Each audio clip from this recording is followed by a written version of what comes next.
It's that time again. Horse racing, thoroughbreds on Prime Sports Network. Chad Summers is with us, thoroughbred horse trainer, coming to us live from New York. You're still in New York again, right, Chad? Florida. Oh, you're back. Florida. You still in Florida? We're at Palm Meadows. We leave for Saudi Arabia on Tuesday. Okay, cool. So how's that going? How's your horse doing? He's doing well. The track's been closed for a while, but we're working with them, trying to just opened up 2 days ago. So seeing if we can have our last workout tomorrow. And the horse's name is Maras, correct? Yes. All right. So if everything goes well, we'll see. And the race is when in next week. February 25th. So 25th. We've still got 2 weeks. So 2 more Saturdays from the 11th. All right. So this is it. You're heading to Dubai, Saudi. Excuse me. Arabia. You're headed to Saudi Arabia in a couple of days. All right. Well, we'll have to. And how long are you going to be there? You're leaving right after the 25th race? Coming back? Hopefully. We'll see what happens. All right. Well, we'll have to figure out communications while you're there. Modern technology makes it easier for us. Okay. So last week, Tampa Trice, 3-year-old, had a big win. What did you think about the win, Tampa Trice? Look, he was impressive. I mean, we kind of went into the weekend, even though the Holy Bull was kind of the marquee event on the Gulfstream card, we thought that the allowance race would have more meaning, and it seems like it has. Tampa Trice is actually in Vegas went from 100 to 1 to 20 to 1 off of his allowance when he's now the third choice, individual betting choice in the entire Kentucky Derby in Las Vegas and the future pools. So he took a big jump. Look, I wish he would have just a little bit more substance to him. He's a beautiful horse, good size, just a little bit on the skinny side. And look, when you're a 3-year-old and the next 6 to 10 weeks are going to be everything, and you're going to be kind of pushed to your limit, you wish you had just a little bit more foundation to him, just a little bit more scope to him. He's a well-made horse. I wish he carried just a little bit more weight. He hadn't run in a few months. He had every chance spending time in Florida to kind of blossom and fill out, and he has not filled out yet. So that would be my one concern as time goes along, and it'll be interesting to see what they do. Look, he has 0 points right now on the Derby since that was an allowance win. So does he run 2 more times before the Derby? Does he take one swing in a race like the Florida Derby? That's all TBD. But obviously in the next big Derby prep, the Pletcher Barn has Forte, the Breeders' Cup winner, lined up to run next time out in the Fountain of Youth. So I would imagine you want to keep them separate, but we'll see. And what Forte, happens. that's one of the favorites, correct? He is the favorite. I mean, unraced so far as a 3-year-old by design. He won the Breeders' Cup Juvenile, which made him kind of that early favorite. By all accounts, he's filled out and doing well at Palm Beach Downs, just up the road over here from where I am in Palm Meadows. And we look to see him, in less than a month. Yeah, because I was looking over. Now, obviously, the 2 of the races that we're going to talk about today, and a lot of the races that we're going to be talking about between now and the Derby will be 3-year-old races, or at least that's going to be the goal. And I was looking at another race because we're only doing 2 races, of course, but there's another 3-year-old race at Tampa, the SF Davis, and that horse that won the Remsen. How do you pronounce that horse's name? WNL. It's named after one of the owners from West Bases. He went to William and Lee University, so their nickname was WNL. So the way it's spelled out phonetically, it looks like it could mean a lot of different things, but it is WNL. WNL. Okay, cool. Anyway, so WNL is the favorite in that race. Actually, the sheets look awfully nice so far for WNL. Not sure if the horse will bounce after the 10 last time, but still, I can understand why that horse is the favorite in that race. That's a very wide open race, by the way. There's 12 horses and a lot of options outside of WNL as the favorite. So, look, I'm not sold on WNL yet, and that Tampa surface is a very quirky and tricky surface. His 2 victories both came in sloppy tracks, for whatever that's worth. So it's of note. I didn't think the Remsen was a particularly strong race, and he needs to improve from 2 to 3. But I really feel like the Sam F. Davis is kind of a continuation of the Holy Bull. It's a fact-finding mission, And look, Rocket Can was good in the Holy Bull, he took that step forward. Unfortunately, Dale's horse looked like he kind of regressed a little bit and took a step back. And, behind Rocket Can was a bunch of bombs. I think a 50-1 shot, an 80-1 shot were second and third. So, there's a lot to be determined there. We'll see if Rocket can continue to move forward for Hall of Famer Bill Mott. But it was, the story of last week was Tapper Trice. And the Sam F. Davis, I don't think we're going to see that breakthrough performance. I think it's some nice horses, but I don't think there's superstars. Yeah, Pletcher's got Litigate in the race, coming off a second place finish after. Look, I mean, Litigate was really good first time out at Aqueduct. He beat a pretty quality field. Went down to Florida, and he ran okay, but he was, far second best. I mean, the Dale Romans horse was much the best that day, and like we said, Dale Romans horse came back and kind of took a step backward rather than step forward. So, can this one take a step forward for Todd? That's what we're going to find out. Before we get into the two races that we're going to handicap, and if you could probably have an idea of what we're talking about with the racetrack logos on the screen already, and we're probably surprising some people with one of the races, but there's a reason for that, and that's because Cesar Alvarez, one of our diehard viewers, suggested it, and I'm not sure Cesar actually expected us to do the race, but we are. We're going to do the El Camino Real Derby. We're a show for the people. That's what we're ask, and maybe you get what you ask for. Synthetic racetrack, right? We don't usually do those. So, D Nice, another viewer, wanted to ask you about a horse at Laurel named Post Time, trained by Brittany Russell. What do you know about Post Time? Look, he's a nice horse. He's done nothing wrong. He's 3 for 3 in his young career, and he's ridden by a jockey who's no longer a jockey, a guy named Eric Camacho, who kind of got out of the irons, and it just kind of rides in the morning time. And that's his 9 to 5 now. But this horse is a very, very quirky horse. Has a lot of kind of, you got to know him kind of thing. He's not push button. And so Eric rides him in the morning time, and he's ridden him in the afternoon. And they toyed with running him up in New York for the Gotham, thought about, maybe coming up for this race, but they're going to stay home. I think they're probably going to run next weekend would be my guess at Laurel. No relation to Sammy? I don't think so, but don't quote me on that. All right, so let's start with the Withers. No relation to Arturo, I can tell you that. Okay, yeah. Let's start with the Withers at Aqueduct, 1 1/8. And this is a $250 purse for 3-year-olds. It should go off close to 4:30 tomorrow. And looking at this race here, to me, it's only 7 in the field. I think it's a battle between two of the favorites. Arctic Arrogance, the 1, and the 4, Hit Show. Do you agree with that?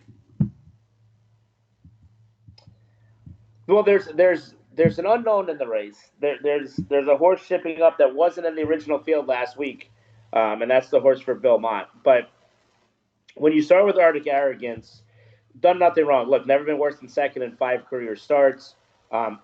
Adds the blinkers after, kind of hanging a little bit in that last start going a mile. I'm not convinced the horse wants to go 1 mile and 8, to be honest with you. Now, if he's going to get 1 mile and 8, it'll probably be against this group because this group's not the most talented in the field.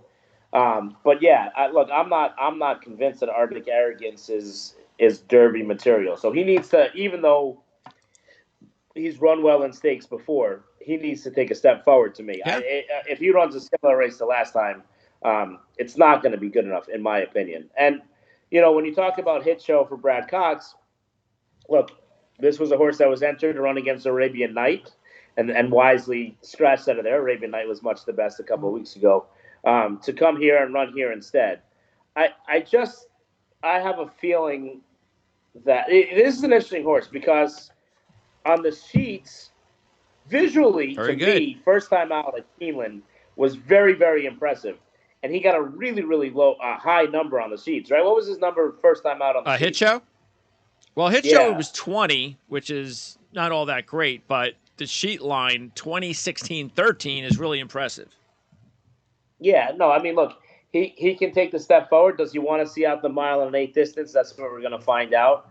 Manny Franco breezed him, I believe, on Monday. Just with the weather and everything else, it was tough to even get him up there from Arkansas for a while. But he was able there. He's been there for a little bit over a week now.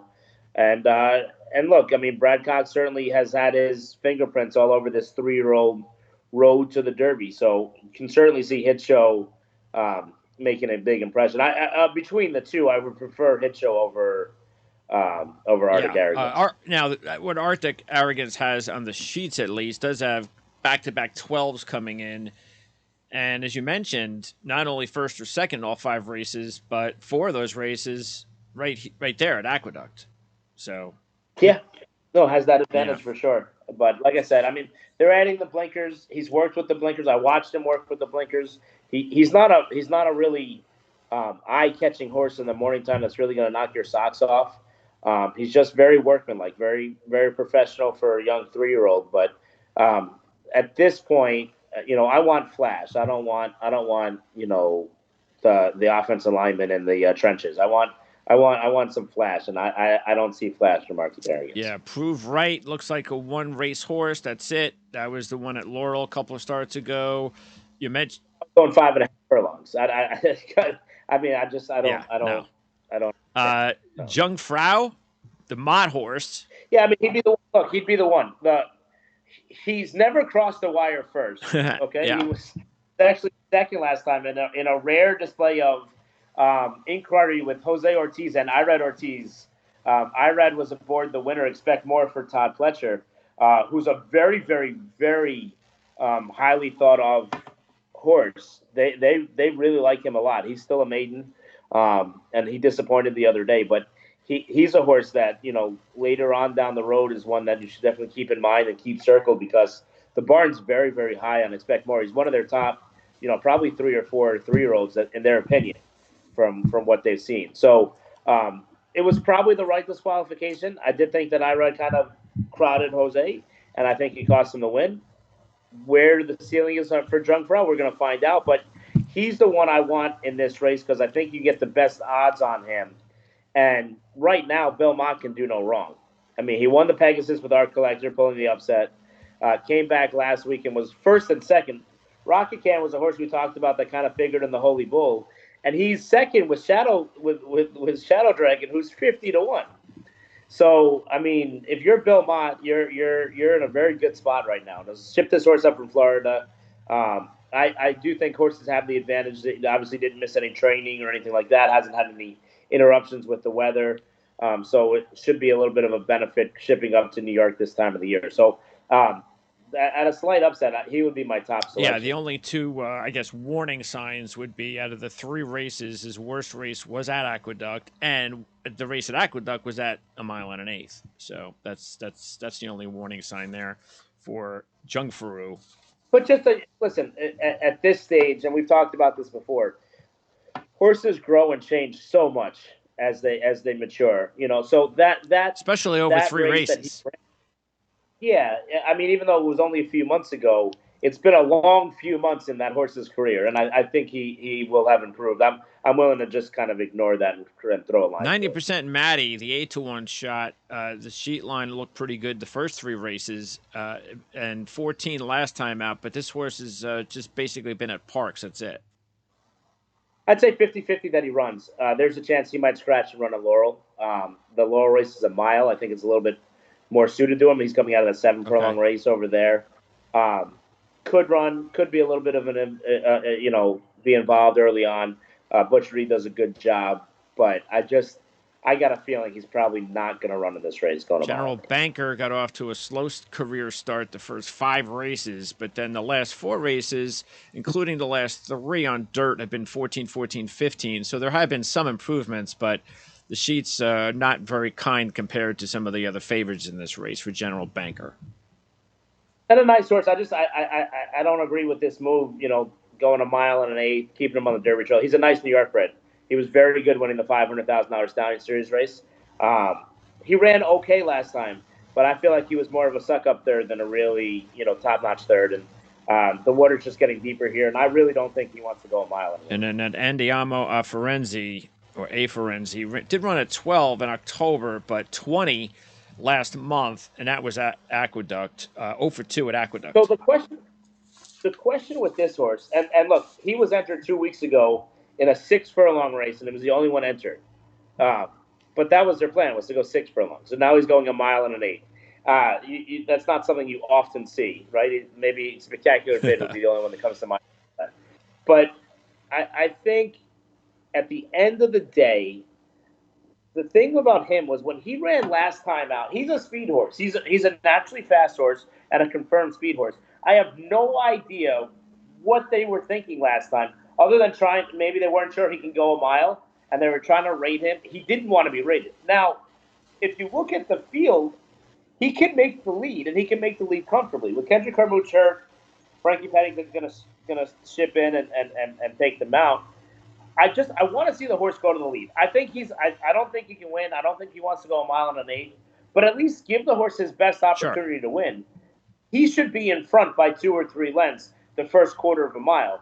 There's not a lot of speed in this race. He's the fastest horse in the race if he wants to be. And so I just want to see from a strategy standpoint, at least let him be involved, because they took him back, but it wasn't like he broke slow or he missed a break or something went awry. It looked like by design they kind of grabbed him early on, and that's just not his running style, and he ran accordingly. All right, before we talk about our second race, I want to remind everybody about donating on the channel. Just use the thanks icon at the bottom of the screen. It's very easy to do. You can donate as little as $2 up to $50. We've had donations already, of course, over the past couple of months. We appreciate that, as always. Remember that Chad gets half of the donations, and he gives half of that to the Permanent Disabled Jockeys Fund and Old Friends for Retired Horses. So those are really a couple of good causes. And as I've said repeatedly, I'm going to use my percentage of donations to put in the savings account, so I can hopefully have a nice trip to see you for the Belmont Stakes for a couple of days. Because if I can do that, I think that'll be a lot of fun, and we'll get a lot of really cool behind-the-scenes coverage. Okay, let's talk about this race at a racetrack that I don't think we've ever done on this channel, Golden Gate Fields. A mile and an eighth, El Camino Real Derby. Again, for 3-year-olds, $100,000 purse. So, again, we have a synthetic track here, which, again, something we don't often do. The 3 horses that I pegged here. Now, there's something interesting, though, quickly about this. So, it's a Derby point race, of which Bob Baffert has 2 horses in the race. He's not eligible for any points. But it's also a win and you're in for the Preakness, which Bob Baffert is eligible for. So if one of his horses were to win the El Camino Real Derby, they have an automatic entry into the Preakness, which is just interesting. How does that work? But again, still have 0 points. Yeah, how does that work? Is that just something is that new? Just different tracks. I don't know. His thing is a Churchill problem, not a for Triple Baffert. Crown. Yeah, absolutely. The 3 horses I was targeting here. Well, one is a favorite, Chase the Chaos, the 2 horse at 3-1. I also like the long shot, the 10-1 shot, Happy Does, the 3 horse, and the 5 horse, Harson, a 5-1 shot. Let's talk about, well, first of all, I tell you what, let's talk about that 5-1 shot, Harson. This horse has never trailed. That's pretty impressive over 2 races. So he's only run the 2 times. He's from the Jerry Namos breeding program. He was very, very good first time out, and he was even better second time out. Now he's got to stretch out, okay, and the water's going to get deeper here. He's never trailed. Is he the fastest horse in the race? Maybe. There is some other speed in here. This is really going to be a learning race for this horse to see what he can do. But obviously has no problem with the surface. Likes the track. Being by Golden Sense, you would think at least should be able to get the distance. So certainly he's an interesting one at 5-1. It's back a little quick. I just worry a little bit. It's a little bit less than a month from the allowance race. He won, and then he had like 3 months off, and then came back. So that's the only thing. What was the 14 and 13? Yeah. So you just hope that space wise he's not going to take a step back, because he has shown certainly glimpses that he should be a nice horse. And at 5-1, I agree with you. Certainly, that's a square price on a horse like that. And since we've never done this track before, I don't think I've ever mentioned the name William Anton Georgi. Anthony Giorgio the third. Yeah. Okay, so He was a bug rider. He started actually his career on the East Coast. Ended up settling in Santa Anita. He rode out his bug over there and ran well. And just it's tough to compete for mounts in Santa Anita when there are 5, 6 horse yeah, fields. So he took his equipment and his tack, and he went to Northern California. And he's been a good jock over there. He's yeah. a good kid, young kid, probably mid 20s, and just works hard. So certainly, would like to see him on the Derby track. How many horses have contended or been a top contender for the Kentucky Derby that started their early careers on a synthetic surface? Well, it's tough to say on synthetic surface necessarily, but I mean, Animal Kingdom comes to mind as a horse who won the Kentucky Derby prepping on the synthetic Okay. surface. There's been other horses that have run in the El Camino Real Derby in the Okay. past, so it's not impossible. And again, at this stage, it's all about just accumulating points Yep. wherever you can accumulate them as you kind of map out your plan. And people look.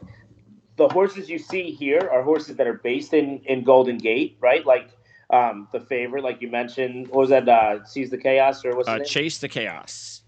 Chase the Chaos. Look, that's a horse for Sherman, for Ed Moger, that Ed's done a great job with Stiletto Boy, a horse that was on the Pegasus a few weeks ago. That's his home base. He's comfortable there. The horse was really, really good winning the allowance race. Looks like he's starting to figure it out a little bit after running second behind a couple of these others in stake races earlier.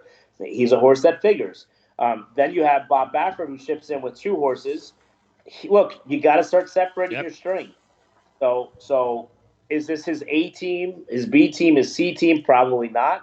But like the University of Alabama, maybe his D team is good enough to get the job done anyway. And look, he's got 2 in the race. I think you got to look towards the inside horse more so than the outside horse. The inside horse is what's his name? Yeah, I mean Gilmore, being a son of Troy and Candy, their pedigree would say that it wouldn't be a problem running on synthetic. It's interesting to note though that his 2 career starts so far, neither came at Santa Anita. One was at Del Mar, and the other one was at Los Alamitos. So the thing with Baffert said something the other day that I thought was really, really interesting.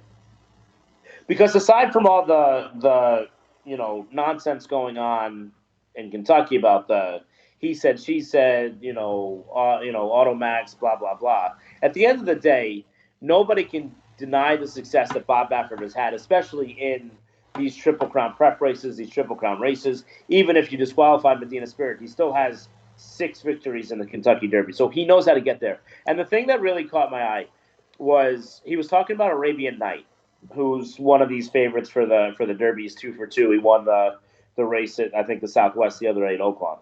And he goes, look, normally I wouldn't take a maiden, ship him across the country, and run him in this kind of race. He said, but what I do is, and he's never really opened, he's always been kind of quiet about his strategies on how he prepares horses. So he kind of he opened the door a little bit, and he said, look, I nominate every horse for every one of these big races. I work them with each other, and when the horse says he's ready, he's ready. And I put him on the plane, I put him on the van, wherever they got to go.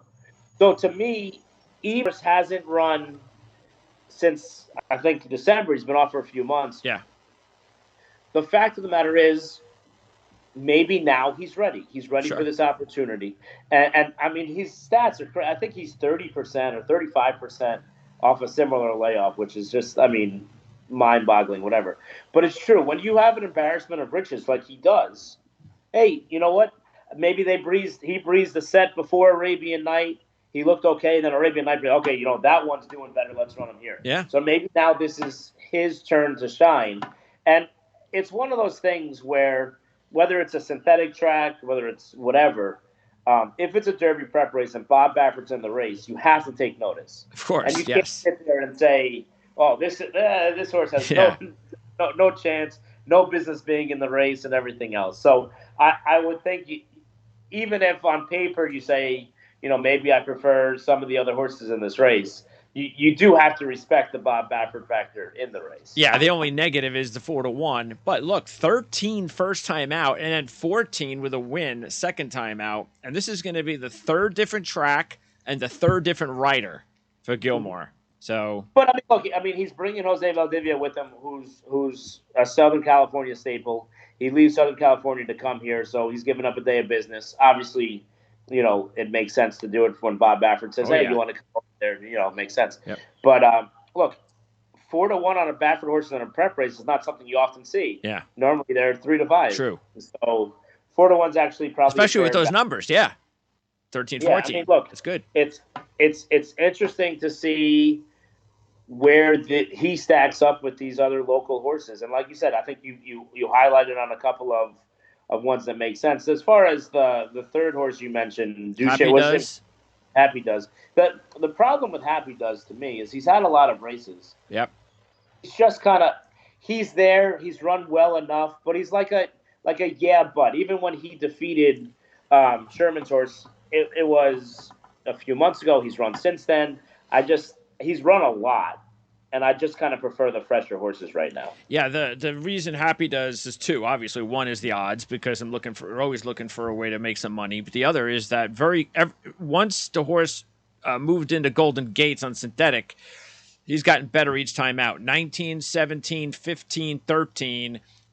So he's going in the right direction, improving each time, and each time he's been better. Two spots, 19 to 17, 17 to 15, 15 to 13. So it's a big jump, just steady climbing. Look, if he can jump to an 11, I would imagine he would be the horse to beat. There you go. So whether he can do that or not, that's another story. Where is his ceiling? Yes, that's the gamble. Yep. My thinking is the ceiling might be the 13. Might have been. So how do you okay, you were talking about Baffert's strategy, but as a trainer, of course, how do you know not just when he's ready, but why the surface? Well, in this situation, I just think he's got to separate his horses. And he could sit there and say, oh, they're pedigree-wise, like the Twirling Candies seem to have run well on turf. They've run well on synthetic. So, it makes sense. That's but what you got. Okay. Synthetic is really, at this stage, I still think, even years in, every synthetic track is different.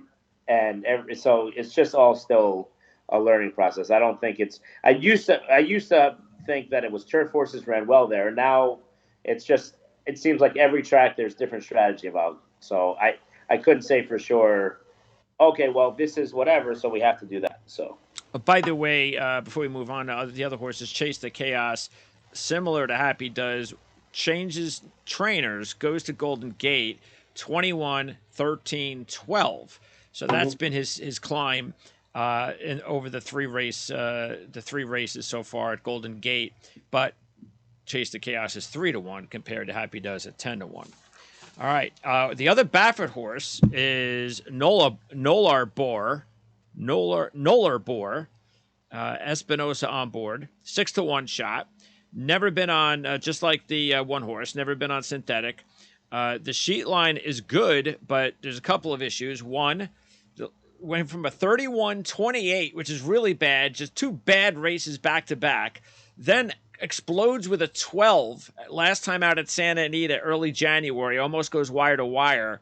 So now you got to come off the 12 and you're changing surfaces. That's it's asking a lot. Well, again, it's Baffert though. It's Baffert. So the fact that those numbers were what they were in his first two starts when he was just kind of a stablemate of other horses who were much more preferred in there, he was not bet. He was better, like he had no shot in the races too. He was a big price in both those races. I just think he's part of the L team for Baffert, and this is more the connections. Look, the owners of that horse buy all their horses at the sale to try and go to the Kentucky Derby. Yeah. So once they break their maiden, they're going to attempt a Derby prep, and this is the road less traveled that they chose for this horse. I think he's up against it, though. Is the 4 the most overrated horse you've seen in a while? Because the sheets say yes. This horse is a morning line 2-1 favorite. We haven't seen anything better than a 14. That was the last start at Golden Gate. But before that, 20, 18, 25, and 21 at Golden Gate. So the horse has only had better than 17 once, and that was a 14 in December. I don't know. Why is this horse 2-1? Just because he's defeated others in the race. But, I mean, they look like they've kind of taken turns beating each other. Okay.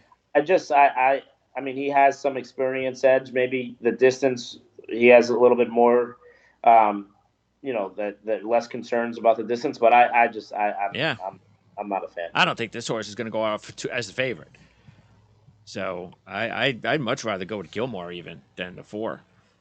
The other horses, in honor of autism, is the sheets say he's been improving each time. Unfortunately, the best was last, and that was only a 17. Is that Jonathan Wong's horse?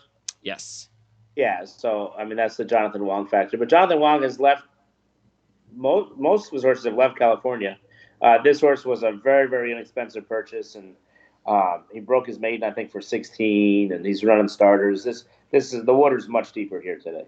And then Sea Dog's a 20-1 shot coming off his best race. That was a 15, but that was only a few weeks ago. So an inevitable bounce situation for Sea Dog. Yeah, and hasn't really shown much, to be honest, in all those races.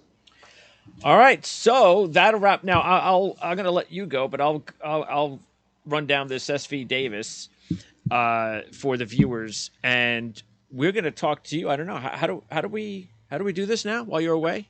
We'll find out. Yeah, we've got the text and we've got email, and of course we've got YouTube. So we should be able to figure it out. Appreciate it. What's the time difference? 8 hours. 8 hours. Okay. Yeah. Chad, appreciate it. I should have guessed you were in Florida by your dress code. I will practice my Saudi now and say goodnight. Take care, Chad. All right. All right. Once again, great job, Chad Summers. Always a great job. So we'll talk to him at some point in the next couple of weeks.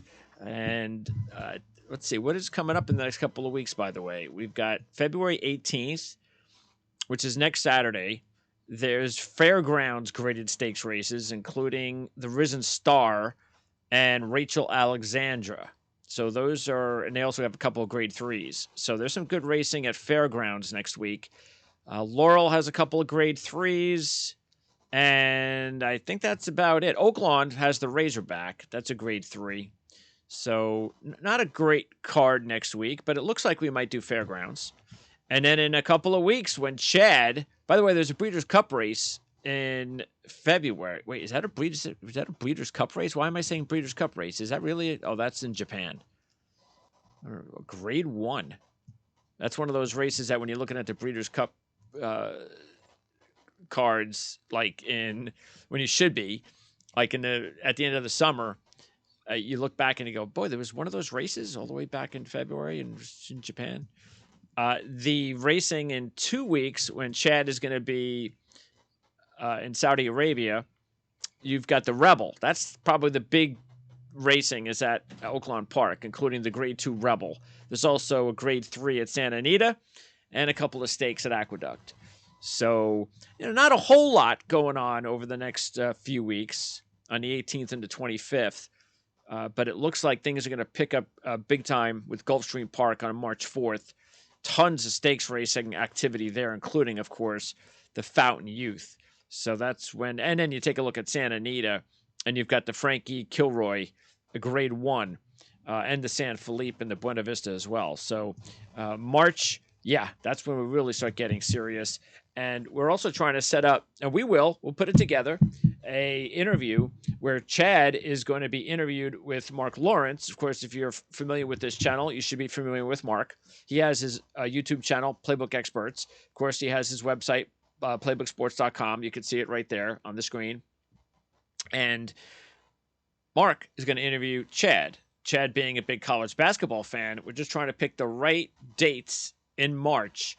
So right now we're penciling in the last Wednesday of March because that's three days before the big prep races, the Florida Derby and so forth.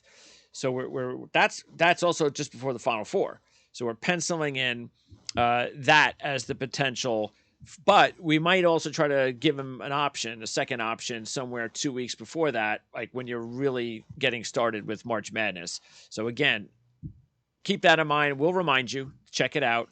Chad will be a special guest on Mark Lawrence's show. and they'll be talking. Who knows what they'll be talking about? And they're probably not going to talk a lot of horse racing, to tell you the truth. So just so you know, you're forewarned. All right, now I'm just going to go through this crazy race at the Tampa Downs racetrack, 1.16 miles, another 3-year-old race. And as I said before, when we started, you've got the 7-horse, which is the favorite, at 9-5. Now, the only thing we have to be concerned with is that it's coming off a 10, which is very impressive on his third start. And you would think, well, he went from 18-14 and then went into the race in December, the Remsen, and didn't have any reaction from it. Matter of fact, did the same for top improvement, 18, 14, 10. So can this horse do it again? Chan didn't seem overly impressed, but we'll see. That's going to be tricky. It really will. And especially when we're looking for some bargains and to make some money. I think this is a race to make some money. I think this is a race where you go, all right, unless this horse is a serious Derby contender, like he's going to be one of the 5 or 6 top Derby contenders. Unless that's the case, I'm going to take a chance and say he's not, and I'm going to try to make some money because honestly, I can make a case for the 2, the 4, the 5, the 8, the 9, the 10, and the 11. So let's go through it. The 2 is Prairie Hawk. So you've got the nice setup with Safi Joseph, Camacho, off to, well, not off to, but having a really solid season. The sheets went from 30-15.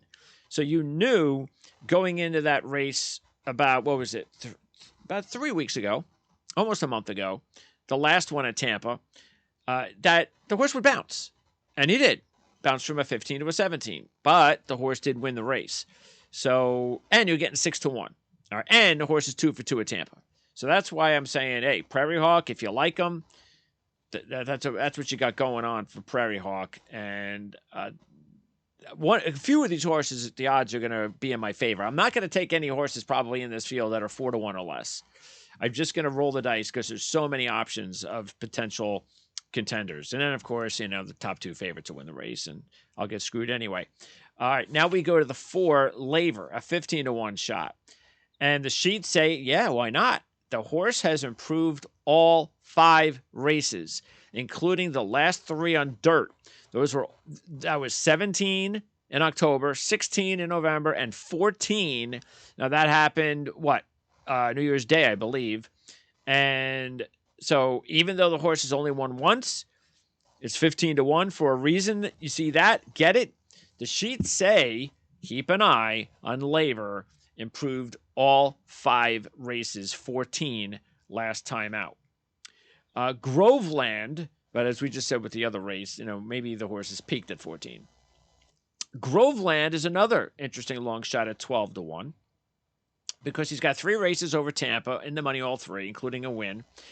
And if you look at the horse at Tampa, 22 in December, came back 3 weeks later, ran a 19 and won the race, and then came back 3 weeks later again and improved to a 16. So this horse has improved by 3 the last 2 races, 22, 19 to 16, all at Tampa, and at 12-1, why not? Maybe Groveland still has another gear left to hit 13.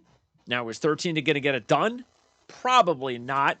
But that, again, would take maybe the 7, going backwards a little bit. But, look, we are talking long shots. Now we'll go to the 8, Noda. And Noda is a 30-1 shot. You're saying, well, why am I talking about Noda? Well, you can't dismiss the training effort that John Terranova's been doing so far at this track. Throwing the fact, the riders had a nice season. But as far as the horse, yes, he hasn't stretched out yet. That's why he's 30-1. Won the last time out at 17. First race was 24. So a couple things here. One, is this horse going to improve again off the 17? Not likely. Also considering he's got to come back on pretty much short rest, less than a month. But you do have to factor in, at least he's 1-for-1 at the track. He's 30-1. He's trained very well. and you just say, okay, well, are we going to go from 24 to 17 to, I don't know, 10? Not likely. But maybe a horse like Noda can figure out a way to get in third or fourth or something like that. But I like other long shots. I just figured let's talk a little bit about that horse. Champion's Dream is a 9-2 shot, so we're going back to one of the top contenders. So Gaffalione is going to be on board for the first time, as you can see on the form. Trainer change last time. Okay, now that worked out because even though the horse didn't win, it's a close race, and the horse had a top 14. So the first 3 races were 17, 18, 16. 2 wins in that span.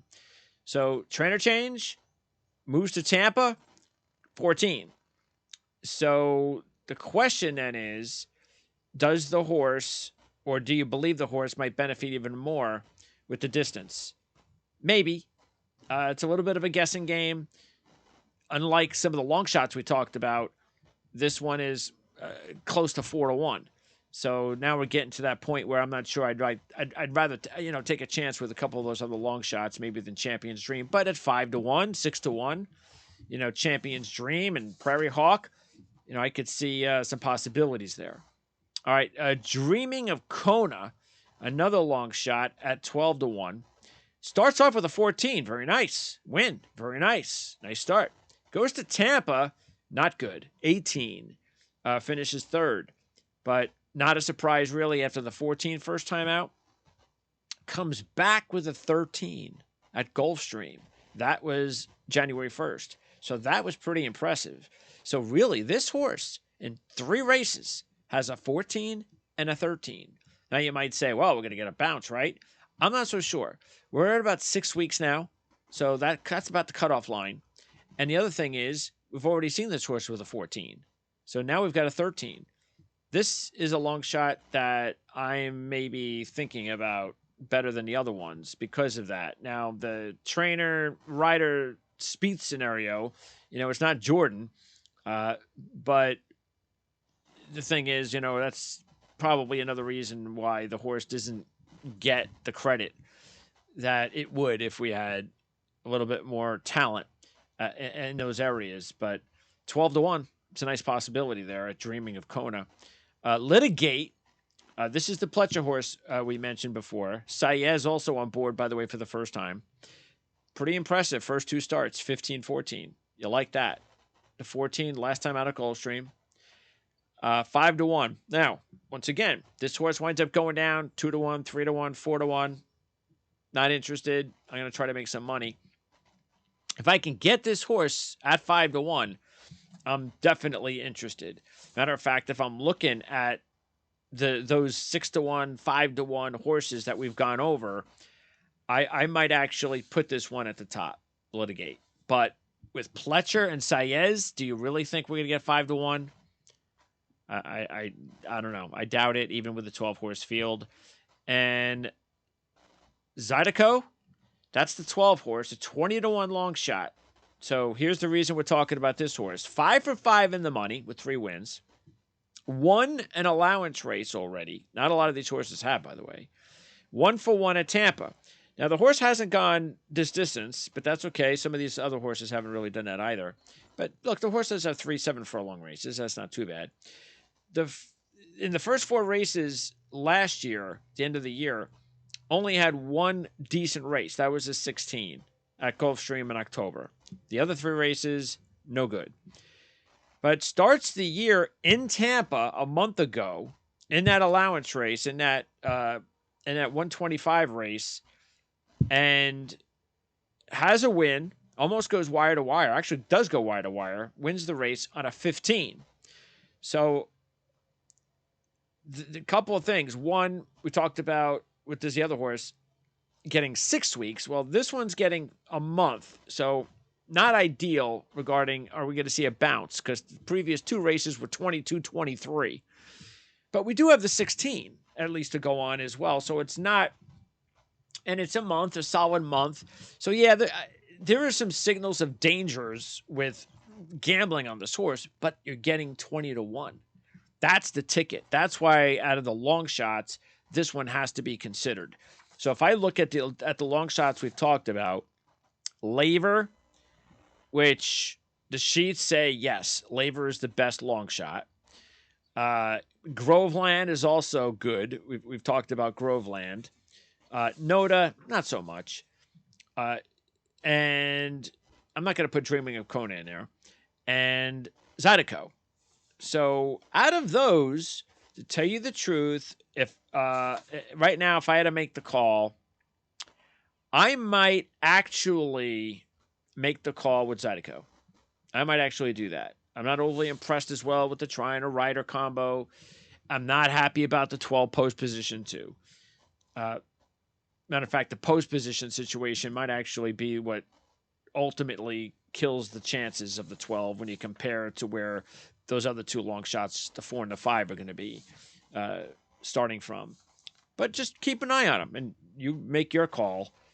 But I haven't made up my mind yet. But I'm just saying 12 maybe right now. I just don't like the post position. And if I was going to make a final call on the 4 or the 5, I would probably go with the 4 Labor, to tell you the truth. I'd probably look at that one. But hey, we're trying to make some money. I'm hoping, like I said, maybe Litigate can get me something close to 5-1. I'm not so sure I'm going to be so fortunate with that. And hopefully we'll get a long shot or a decent price come out in that race, because that's going to come on in between the two races that we handicapped on the show. That's going to post time for that one's about 20 after 5. So the Withers will start off at about 4:30. Then you've got this Tampa race at about 5:20. And then the final race at Golden Gate will be close to 8 o'clock. So it's kind of stretched out, all 3 races. And I hope you enjoyed the opportunity to check out the show once again and get Chad's analysis on as many of these horses you're going to see in those 2 big stakes races coming up on Saturday. That's tomorrow. We appreciate the likes. Those are really important too. Obviously, subscribe to the channel if you haven't already done that, because there's not just horse racing that's going to take you from the Kentucky Derby to the Breeders' Cup. We're going to take you to Saudi Arabia too within the next couple of weeks. So we're all over the place. But if you're a sports fan in general, you check out all the other sports that we cover on this channel, including March Madness if you're a basketball fan. If you're into motorsports, we're covering NASCAR, F1, and IndyCar this year. So that's a good gamut of motorsports for fans in this country. And then of course you also have wall-to-wall football coverage in the offseason too. We've had our Super Bowl preview shows. They're available on the channel. We have actually one we did on this channel, and there's another one on Mark's channel, Mark Lawrence's Playbook Experts channel you can check out as well. So if you're into the Super Bowl props, you want to know which props to go with, check out those shows. We've got, especially Mark's show, he's got like 20 props that they said, these are the best props, the best bargains. This is the way to go. So check that out.